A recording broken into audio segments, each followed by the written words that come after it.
बिस्मिल्लाहिर्रहमानिर्रहीम। अस्सलाम वालेकुम। आज 17 मई है और दिन है जुमे का। आज सुप्रीम कोर्ट ऑफ पाकिस्तान में फैसल वाडा साहब के हवाले से अहम केस की समाअत थी जो सोमोटो प्रोसीडिंग स्टार्ट की गई हैं और उनके साथ मुस्तफ़ा कमाल साहब को भी नोटिस हो गया। दोनों को ज़ाती हैसियत में तलब कर लिया गया है। मैं पूरी प्रोसीडिंग का अहवाल आपके सामने मुख्तसर तौर पर रखूँगा।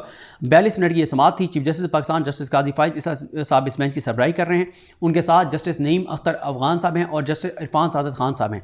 प्रोसीडिंग क्या हुई और मामला किस तरफ जाते हुए नजर आ रहे हैं वो सारी चीज़ें मैं आपके सामने रखूँगा। मैं अपने बहुत से दोस्तों से इख्तलाफ करता हूँ जिन्होंने इसको रिपोर्ट किया है। मैं बहुत से अपने दोस्तों से इख्तलाफ रखता हूँ। उन्होंने जो रिपोर्ट किया है मेरा पॉइंट ऑफ व्यू उससे मुख्तलिफ है, वो मैं आपके सामने रखता हूँ।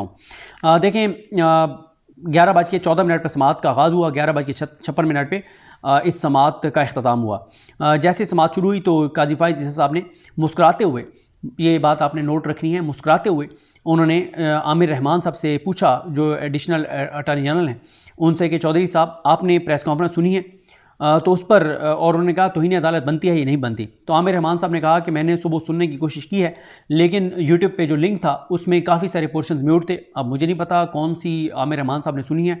यूट्यूब पे कम से कम कोई 30-35 अकाउंट्स के ऊपर फैसल वाडा साहब की तकरीर पड़ी हुई, प्रेस कॉन्फ्रेंस पड़ी हुई है। मैंने भी जो है वो बहुत से मैं ढूंढ रहा था कि मुकम्मल कहाँ से मिलेगी, तो मैंने जिसको सुना कहीं पे भी उनकी आवाज़ म्यूट नहीं थी, लेकिन शायद आमिर रहमान साहब के सामने वो लिंक चला गया जहाँ पे बकौल उनके म्यूट थी। मेरे सामने कोई ऐसा लिंक नहीं आया वैसे। उसके बाद काजी फाइज साहब ने कहा कि देखें 2-3 चीज़ें हैं। एक तो यह है कि ज़ेर इल्तवा केस पर असरअंदाज होना भी तौहीन अदालत है, उसकी इजाज़त नहीं है और तबसरा उस पर किया जा सकता है लेकिन फ़ैसला आप नहीं कर सकते। आइन के आर्टिकल 204 को पढ़ने की उन्होंने हिदायत की। काजी फाइज साहब ने यहाँ पर यह कहा कि मेरे खिलाफ इससे ज़्यादा सख्त बातें की गई लेकिन मैंने नज़रअंदाज किया। हालांकि काजी साहब के ऊपर जो तनकीद थी वो कहते हैं फ़ैसले पे तनकीद हो सकती है। हमने फ़ैसले पे तनकीद की तो हमें FIE के नोटिस आए थे और अभी तक बहरहाल वो नोटिस ख़त्म नहीं हुए, तो वो नोटिस बरकरार हैं। हमें FIE ने नोटिस भेजे थे कि आपने काजी फाइज साहब पे तनकीद की है। तो काजी साहब कहते हैं कि मेरे खिलाफ इससे ज़्यादा बातें की गई लेकिन मैंने नज़रअंदाज किया। जो तहम्मुल का मैंने मुज़ाहरा किया, हमने जो तहम्मुल का मुज़ाहरा किया उसका नुकसान हुआ। इदारों को अंडरमाइन करना ख़तरनाक है। ये मेरा नहीं लोगों का इदारा है। अदालतों से गलतियाँ भी हुई हैं, हम उनका एतराफ़ करते हैं। जिन जजेज़ ने मार्शल लॉ की तौसीक़ की उनका नाम लें। अगर एक रुकने असम्बली बुरा है तो हम पूरे पार्लियामान को बुरा नहीं कह सकते। सहाफ़ी अच्छे भी हैं बुरे भी हैं। हम ये नहीं कह सकते कि सुप्रीम कोर्ट बार में सारे 2 नंबर लोग हैं। तो एक फ़र्द अगर गलत है तो उसकी बुनियाद पर पूरे इदारे को अंडरमाइन नहीं करना चाहिए। उन्होंने कहा कि अदलिया में मैं 500 गलतियाँ निकाल सकता हूँ जो कोई और नहीं निकाल सकता। और उन्होंने कहा कि मेरे से पहले जो चीफ जस्टिस से गुजरे हैं या जो जजेस गुजरे हैं उनकी गलतकारियों का ज़िम्मेदार मैं नहीं हूँ और मैं उनका बैगेज नहीं उठा सकता। हमें पता है कि हमारा नंबर 137 है, हम इसको इम्प्रूव करने की कोशिश कर रहे हैं क्योंकि वाडा साहब ने कहा था आप 141वें नंबर पर हैं, जो आप छक्के चौके मार रहे हैं तो आपका नंबर 300 से आगे चला जाएगा। उन्होंने कहा कि हम वो क्या सब अपनी बात करते हैं, मुसलसल अपनी बात करते हैं। वो कहते हैं कि मेरे दौर में शफाफियत लाने की बहुत कोशिशें की गई। प्रैक्टिस एंड प्रोसीजर है जो नून लीग लाई थी, उस वक्त नून लीग की बदनीयती पे मबनी लाई थी और इसका मकसद उमरता बंदयाल साहब को कमज़ोर करना था। और उसके बाद क्या सब कहते हैं कि हमने अपने इख्तियारात को रेगुलेट किया। जो फैसला है वो पब्लिक डॉक्यूमेंट होता है, उस पर बात हो सकती है। मुआशरे में सबसे कमज़ोर आदमी वो होता है जो बंदूक उठाता है क्योंकि उसके पास दलील नहीं होती। उसके बाद जो उससे भी कमज़ोर आदमी होता है वो गाली देने वाला होता है क्योंकि उसके पास दलील नहीं होती। जिसके पास दलाइल हों उसको ड्रामे करने की कोई ज़रूरत नहीं होती। एक कमिश्नर ने मुझ पर इल्ज़ामात लगाए, मीडिया ने वो इल्ज़ामात दिखाए, रेटिंग ली और मुझे तो ये भी नहीं पता कि कैसे कोई चीफ जस्टिस जो है वो रिगिंग कर सकता है। तो इस पर एक ऐसा पे जो PTI इल्ज़ाम लगाती है वो कहते हैं कि उन्होंने हमें लेवल प्लेइंग फील्ड नहीं दी, बल्ले के निशान छीना, हमारी वो सलमान मुनाज़ साहब वाली पटिशन नहीं लगाई। फिर इन्होंने ROs जो हैं ब्यूरोक्रेसी से वो बहाल किए और इन्होंने इलेक्शन कमीशन की तमाम गलतकारियों को डिफेंड किया और उनके साथ खड़े हुए। तो तहरीक इंसाफ कहती है कि इस तरह से काजी साहब जो हैं वो असरअंदाज हुए इलेक्शन के ऊपर। काजी साहब कहते हैं कि मैंने तब तक बहुत तामुल किया जब तक मामला मेरी ज़ात का था, लेकिन मैंने अपनी ज़ात नहीं इदारे का जो है वो हलफ उठाया हुआ है। उसके बाद काजी साहब फरमाते हैं कि अगर प्रेस क्लब में शजरकारी पर बात हो रही हो या तालीम पर बात, तालीमी निज़ाम में बेहतरी पर बात हो रही हो तो उस पर कोई सहाफ़ी जाके कवरेज नहीं करेगा, लेकिन अगर गालम गलोच हो रही हो प्रेस क्लब में तो सहाफ़ी जाके भरपूर कवरेज करेंगे। चीखो पुकार करने और ड्रामे करने की ज़रूरत नहीं है, मैच्योरिटी दिखाएं। ये वो फैसल वाडा साहब को कह रहे हैं नाम लिए बगैर। तनकीद करें, हमारा एहतसाब करें। मैं भी चाहता हूँ कि इस दुनिया में मैं अपनी गलत कारियों को ठीक कर लूँ, मेरे ऊपर तनकीद हो, मेरा तसाब हो, मैं गलत चीज़ों को ठीक कर लूँ, इससे पहले कि ऊपर वाला जो है वो मेरे से सवाल करे। वो कहते हैं हम किस तरफ जा रहे हैं, हम कंफ्यूज हैं कि ये तौहीन ताला की कार्रवाई करें ना करें, हमें बताएं हम क्या करें। उन्होंने कहा कि मुस्तफ़ा कमाल ने भी बातें की हैं। मुस्तफ़ा कमाल जो बातें कर रहे थे वो वही चीज़ें पेटिशन कर देते, और तकरीर तो सब करते हैं लेकिन गलती कोई नहीं मानता। जो कुछ किया जा रहा है उसका मकसद सिर्फ जुडिशरी का वक़ार ख़त्म करना है। हम किसी से महाजराई नहीं चाहते। अगर किसी इदारे में बैठा कोई शख्स गलत काम कर रहा है तो उस फ़र्द को अटैक करें। मैं गलत हूँ तो मेरे इर्द गिर्द बैठे जजेस को बुरा भला मत कहें। अगर आप कोई सजेशन देना चाहते हैं निज़ाम इंसाफ के हवाले से तो रजिस्ट्रार को ख़त लिखें, लेकिन ख़त नहीं लिखेंगे क्योंकि उससे शोहरत नहीं मिलेगी। तो काज़ी साहब ने पाकिस्तान के लोगों को ये आइडिया दिया है कि अगर आप कोई चीज़ काजी फैसल साहब के बारे में समझते हैं तो आप रजिस्ट्रार को ख़त लिखें। हाँ, अगर आप समझते हैं कि वो थोड़ा सा हाईलाइट होना चाहिए तो आप रजिस्ट्रार को भी लिख दें, और आप उसकी एक कॉपी भी सोशल मीडिया पे लगा सकते हैं कि मैंने काजी साहब को कोर्ट्स के हवाले से, कोर्ट्स के निज़ाम को बेहतर करने के हवाले से, अदलिया के वक़ार को बहाल करने के हवाले से मैंने ये सजेशन भेजे हैं, वो आप लगा सकते हैं। तो ये उन्होंने एक नया आइडिया दिया है पाकिस्तान के लोगों को, चाहे वो ओवरसीज़ पाकिस्तानी है, पाकिस्तान के अंदर है, आप रजिस्ट्रार सुप्रीम कोर्ट को काजी साहब के नाम ख़त लिख सकते हैं जिसमें आप अपनी तजावीज़ दे सकते हैं। और उसके बाद उन्होंने कहा कि हम जो कुछ कर रहे हैं उसके बाद हमें बैरूनी दुश्मन की कोई ज़रूरत नहीं है। पार्लियामेंट, उन्होंने एक आइडिया भी दिया है जो ये हमले कर रहे हैं सुप्रीम कोर्ट पर, कि आप पार्लियामेंट में बात कर लें जो भी करनी है, लेकिन वहाँ पे भी उन्होंने कहा कि जजेस के कंडक्ट पर बात नहीं हो सकती। लेकिन काजी साहब ने जो उनको आइडिया दिया है कि आप पार्लियामान के अंदर जाके खिताब करें, अगर वो ये करते हैं, वहाँ अदलिया के ऊपर तनकीद करते हैं, तो फिर उसके ऊपर कार्रवाई उनके लिए के खिलाफ मुमकिन नहीं रहेगी, बहुत मुश्किल हो जाएगी। तो काजी साहब ने उनको कहा कि आप प्रेस क्लब की बजाय पार्लियामेंट में ये तकरीरें करें जो आप प्रेस क्लब में कर रहे हैं। और उन्होंने कहा कि आप हमें तारीख़ का सबक पढ़ा रहे हैं, आपका बहुत शुक्रिया। उसके बाद जहांगीर जदून साहब सामने बैठे थे, सामने, तो जहांगीर जदून साहब से पूछा काजी साहब ने कि आप क्या इस वक्त इलेक्टेड बॉडी का हिस्सा हैं, इस्लामाबाद बार या किसी और तंजीम का? तो उन्होंने कहा जी मैं इलेक्टेड मेंबर नहीं हूँ। उसके बाद अटर्नी जो आमिर रहमान साहब थे उनको कहा गया कि आर्टिकल 204 पढ़ें, फिर आर्टिकल 19 पढ़ें, तौहीन अदालत ऑर्डिनेंस पढ़ें, प्रोसीजर क्या होगा, वो सारी चीज़ें कही गई। और काजी साहब ने कहा कि मैं हमेशा कहता हूँ कि सच बोलें, सच आपको आज़ाद कर देता है। और फिर काजी साहब ज़ोर से मुस्कराए, हंसे। और अटॉर्नी जनरल, उसके बाद उन्होंने पूछा कि प्रोसिक्यूटर कौन होता है कंटेम्प्ट की प्रोसीडिंग में, तो बताया गया कि अटॉर्नी जनरल ऑफिस जो है वो प्रोसिक्यूटर होता है। काजी साहब ने कहा कि आमिर रहमान साहब को कि फिर तो आपके कंधों पे खासा बोझ होगा। तो उन्होंने फिर पूछा आमिर रहमान साहब के नोटिस होना चाहिए, शोकॉज नोटिस होना चाहिए, तो आमिर रहमान साहब खामोश हो गए। उस पर काजी साहब ने या किसी जज ने उनको कहा कि आप ऑफिसर ऑफ द कोर्ट हैं, उसके मुताबिक जवाब दें। तो फिर भी आमिर रहमान साहब खामोश रहे, कोई जवाब उन्होंने नहीं दिया। तो काजी साहब ने कहा कि देखें, हम तो अपनी गलतियां मान रहे हैं, और उन्होंने कहा कि मसला ये है कि कोई यहाँ पे अपनी गलती तस्लीम नहीं करता।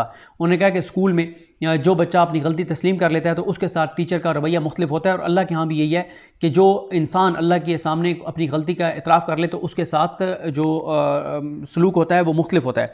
और उन्होंने कहा कि उन्होंने आइन उन्होंने नहीं, पहले उन्होंने कुछ और कहा। उन्होंने कहा ये मुस्तफ़ा कमाल साहब का फिर उन्होंने जिक्र किया कि रुकने पार्लियामेंट हैं।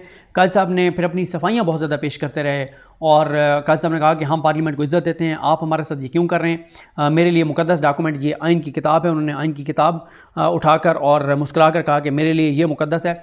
ये आइन की पता नहीं अब वो वाली किताब है या इस कमर अदालत में और आइन की किताब पढ़ी थी, क्योंकि वैसे आइन की बहुत सारी कॉपीज़ पढ़ी हुई हैं, यानी आइन एक ही है लेकिन किताबें ज़ाहिर है बहुत सारी पढ़ी हैं हर कोर्ट रूम में, क्योंकि एक आइन की किताब तो फेंकी थी उन्होंने सरदार तारिक मसूद साहब ने मिलिट्री कोर्ट्स केस में। उन्होंने कहा पता नहीं है बुनियादी इंसानी हकूक़ में कहाँ ले जाएंगे, और उन्होंने आइन की किताब यूं टेबल पे फेंकी थी। पता नहीं अब ये वही किताब थी या ये कोई और किताब थी, ये अब कुछ नहीं कहा जा सकता। काजी साहब ने फिर कहा, उन्होंने कहा कि मुल्क को अंडरमाइन ना करें, लोगों का अदालतों पर एतमाद ख़त्म हो गया तो लोग असला उठा लेंगे और कानून हाथ में लेंगे। उन्होंने कहा कि मेरे मुंह से कभी आपने पार्लियामान के ख़िलाफ़ कोई गलत बात सुनी है? मैंने कभी पार्लियामान के ख़िलाफ़ कोई गलत बात नहीं की। तो उस पर उनको कहा गया कि जी आप तो पार्लियामान में गए थे, आप तो वहाँ पे आपने तो जाके तकरीर भी की थी, वो जिस दिन जरदारी साहब के साथ काजी साहब की तस्वीर भी आई थी। और उन्होंने कहा कि अगर किसी को शिकवा है तो पिटीशन कर दें, चाहे मेरे खिलाफ ही क्यों ना कर दें, इदारे ना रहे तो मुल्क में नहीं चलेगा। 3 मेंबर सुप्रीम कोर्ट बार के सामने मौजूद थे रोशना पर, उन तीनों ने कहा कि ये तौहीन अदालत की कार्रवाई बनती है। उसमें मेंबर 2 थे एग्जेक्टिव मेंबर्स, एक साउथ पंजाब से, एक पंजाब से। उनमें एक थे आसिम अली बुखारी साहब, एक थे चौधरी मोहम्मद यूनुस साहब, और फिनांस सेक्रेटरी जो है रफ़ाकत इस्लाम अवान साहब। ये तीनों मौजूद थे और तीनों ने बारी बारी कहा कि जी बिल्कुल तौहीन अदालत की कार्रवाई बनती है, उन्होंने तौहीन अदालत की है। और फिर उसके बाद काजी साहब ने कहा कि फिर उन्होंने कहा कि पुरानी चीज़ें मुझ पर ना डालें, एक बात करते हुए फिर वो उस पर मुस्कुराए। 4 से 5 बार काजी साहब मुस्कुराए, एक बार तो बहुत ज़्यादा वो हंसे और बड़ी अब आ जाते हैं कंक्लूजन पे कि चीज़ें किस तरफ जाती हुई नज़र आ रही हैं। तौहीन अदालत में जेल भी है, नाअहली भी है। क्या मुस्तफ़ा कमाल साहब और फैसल वाडा साहब नाअहल होंगे? तो मुझे बिल्कुल ऐसा नहीं लगता। अच्छा, अब इस पर 2 आरा हैं, 2 चीज़ें डिस्कस हो रही हैं कि काजी साहब ने क्योंकि काजी साहब आज जो है वो बहुत नरम लहजा था, बहुत कूल थे, लाइव समात भी उन्होंने नहीं की। काजी साहब एक बार भी गरजे बरसे नहीं हैं, एक बार भी बरहम नहीं हुए, एक बार भी डांटा नहीं है, एक बार भी बेइज्जत किसी को नहीं किया। फैसल वाडा के बारे में कोई सख्ती उन्होंने नहीं दिखाई, यानी एक होता ना कि आप बहुत ऊंची आवाज़ में, जिस तरह काजी साहब का एक मिजाज है, बिल्कुल वो नहीं था। हालांकि इससे पहले वो 5-6 वकीलों को बहुत सख्त डांट चुके थे, बल्कि हमारे एक दोस्त मेरे साथ बैठे थे तो वो कहते हैं यार ये क्या हो रहा है, काजी साहब पहले एग्जॉस्ट हो जाएंगे, मज़ा नहीं आएगा फैसल वाडा केस में। लेकिन फैसल वाडा केस में तो काजी साहब बिल्कुल धीमे मिजाज से बात कर रहे थे। अब इस पर जो है वो 2-3 इसके ऊपर चीज़ें हैं कि क्यों काजी साहब इतने धीमे थे।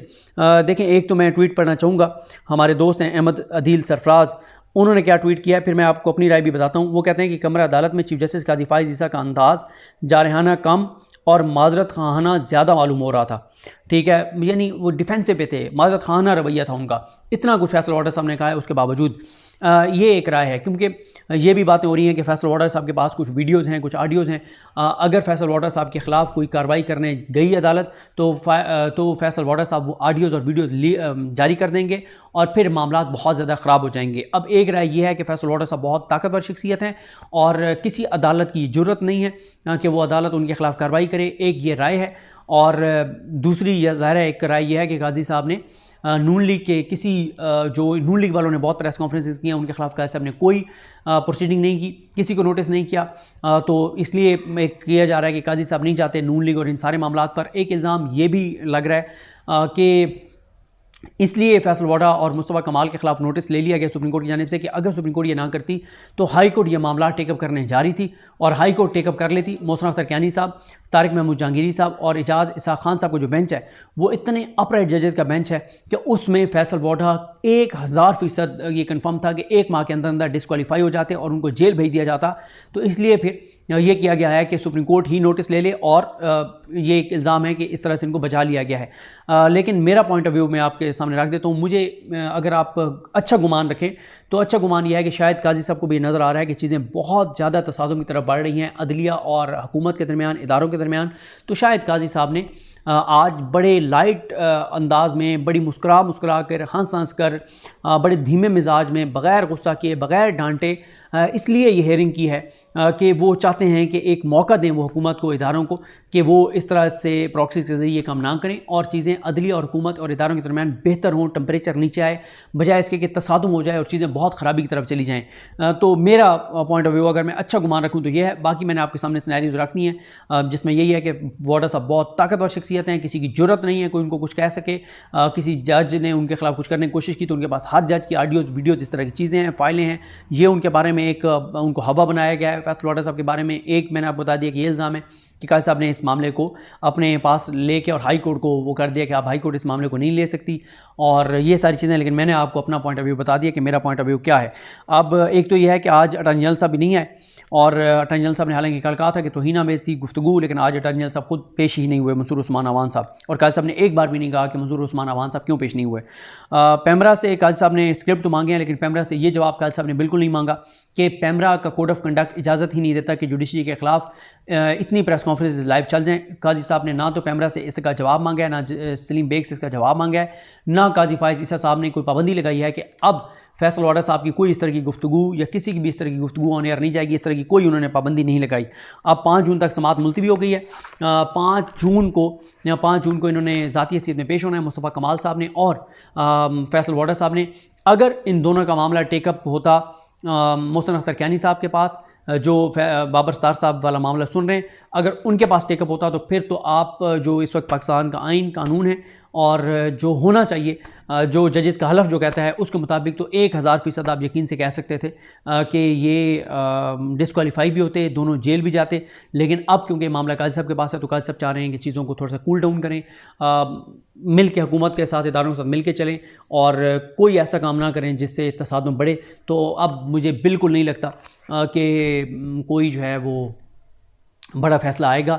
क्योंकि मैं इसलिए शुरू में कहा था कि मैं अपने दोस्तों से इख्तलाफ़ करता हूँ। जो मेरे दोस्त ये बात कह रहे हैं कि आज पता नहीं ये हो गया, वो हो गया, और फ़लाँ हो गया, फ़लाँ हो गया, ये कर देंगे, वो कर देंगे, मुझे ऐसा कुछ होता हुआ नज़र नहीं आ रहा। मुझे बिल्कुल ये मामला ये नज़र आया कि काजी साहब मामले को कूल डाउन करना चाहते हैं और खुश असलूबी से इदारों और हुकूमत के साथ मामलात को बेहतर करके आगे चलना चाहते हैं। वो नहीं चाहते कि तसादुम बढ़े और चीज़ें मज़ीद ख़राबी की तरफ जाएँ, और ना ही वो कोई नज़र आ रहा है कि वो कोई अकाउंटेबल ठहराएँगे फैसल वाडा को, और फैसल वाडा को टफ टाइम मिलेगा नहीं। फैसल वाडा साहब के लिए चीज़ें बिल्कुल आसान हैं, कोई उनके लिए मुश्किल नहीं है।